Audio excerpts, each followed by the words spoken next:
before long, the Tuesday night Cobra Club was the place to be on Tuesday night. We just started packing them in. I mean, it was a great band for one thing. Of course, we had Denny Freeman on guitar, Alex Napier on bass, Paul Ray singing, and then we hired this kid, Stevie Ray Vaughan. He was, had come to town with nowhere to play, and so Denny was a great guitar player, and he also played piano. So he said, "Well, let's bring Stevie on, give him some time to play, and that way I can play guitar and I can also play keyboards." And so we got out there and started playing, and then we got Joe Sublette on sax. I think the first sax player that the Cobras had was Jim Tremere, but then we got Joe Sublette on sax. Then we hired a trumpet player. I think that was Paul Constantine. So now we got a horn section, a guy that plays keyboards. We've got two great guitarists, really great guitarists. And Paul Ray was just a great blues singer. And that's when I think the Cobras really took off. We were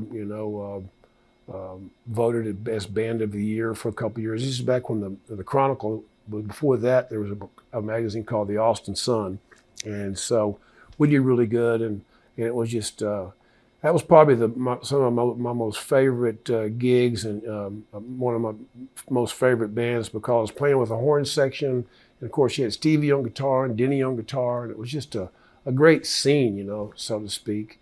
And unfortunately, Paul developed some problems with his voice. He was getting nodes on his vocal cords, and he was having a hard time, for one thing, keeping up with the band. We used to play loud. I mean, Stevie was always a loud guitar player. He had to get his tone, but nevertheless, we didn't have the best monitors back then. So trying to sing as hard as he could, Paul developed nodes on his vocal cords and inadvertently had to give up singing.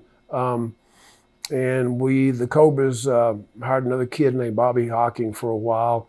During the interim, we actually got Angela Strader to sing with us for a while. We recorded a live album at the Armadillo World headquarters, and they kept saying, "We're going to put this album out," And so I was doing a lot of booking for the band. I would book a tour on the East Coast to support sales of the album. Next thing you know, well, we didn't have the money to release it, but I already had a tour booked. And so the Cobras did the East Coast. We got to be good friends with Roomful of Blues and some of the Nighthawks and other bands that were popular up there. But let's get back to the Austin scene. For me, when Paul left the band, like we said, we had a couple of singers. And then, oddly enough, a kid that sang with one of my garage bands in Lubbock named Larry Williams, I'd forgotten about him, but somebody said, "Hey, if you need a singer, you ought to check out," his name was Medlow, Junior Medlow. And so I said, "Damn, I'd forgotten about that guy." So Medlow came and started singing with the Cobras. And we kept that band together for maybe a total of 8 or 9 years, And finally, the beginning of the end was when Denny and Joe both accepted an offer from Lou Ann Barton to go out to L.A. and get together a band with her. She had just released an album called Old Enough that was produced by a really famous guy. Maybe I'll think of it before the interview's over. But anyway, the album was a great album. It got a full-page review in Rolling Stone. It was just, needless to say, Denny and Joe went out there to L.A. to get that thing going.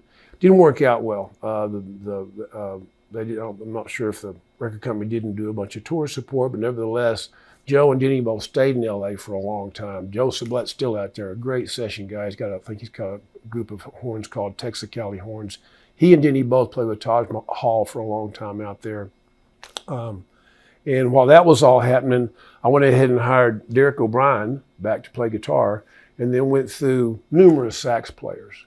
And we were still hitting the road pretty hard. I was trying to, we got really close to having a record deal a couple of times, but just one of those things that really never happened. So the Cobras never got really famous. We had a great band, and we recorded a live album at the Continental Club, recorded a live album at the Armadillo, and so those are still available.